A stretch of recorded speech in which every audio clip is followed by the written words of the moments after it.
రాజకీయాల్లో కీలక పరిణామం చోటు చేసుకుంది. కాంగ్రెస్ పార్టీకి చెందిన పలువురు కీలక నాయకులు బీఆర్ఎస్ పార్టీలో చేరారు. జోగులాంబ గద్వాల జిల్లా అలంపూర్ మున్సిపాలిటీకి చెందిన కాంగ్రెస్ పార్టీ ప్రెసిడెంట్ ఆసిఫ్ ఖాన్తో పాటు కాంగ్రెస్ కి చెందిన పలువురు నేతలు సమూహంగా కాంగ్రెస్ ను వీడి బీఆర్ఎస్ పార్టీలోకి చేరారు.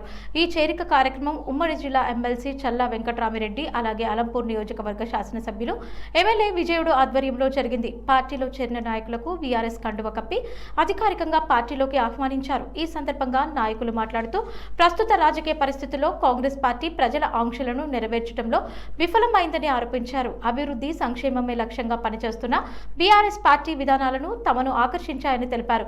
బీఆర్ఎస్ పార్టీలో చేరిన నాయకులు అలంపూర్ నియోజకవర్గ అభివృద్ధికి ఎమ్మెల్యే విజయుడు చేస్తున్న కృషికి మద్దతుగా నిలవాలని నిర్ణయించుకున్నామని చెప్పారు. ఈ భారీ చేరికతో అలంపూర్ మున్సిపాలిటీ పరిధిలో కాంగ్రెస్ పార్టీకి గట్టి ఎదురుదెబ్బ తగిలిందని రాజకీయ విశ్లేషకులు అభిప్రాయపడుతున్నారు. రానున్న రోజుల్లో మరిన్ని చేరికలు జరిగే అవకాశం ఉందని బీఆర్ఎస్ నాయకులు ధీమా వ్యక్తం చేస్తున్నారు. ఈ పరిణామం జోగులాంబ గద్వాల్ జిల్లా రాజకీయాల్లో హాట్ టాపిక్ గా మారింది. రైతుల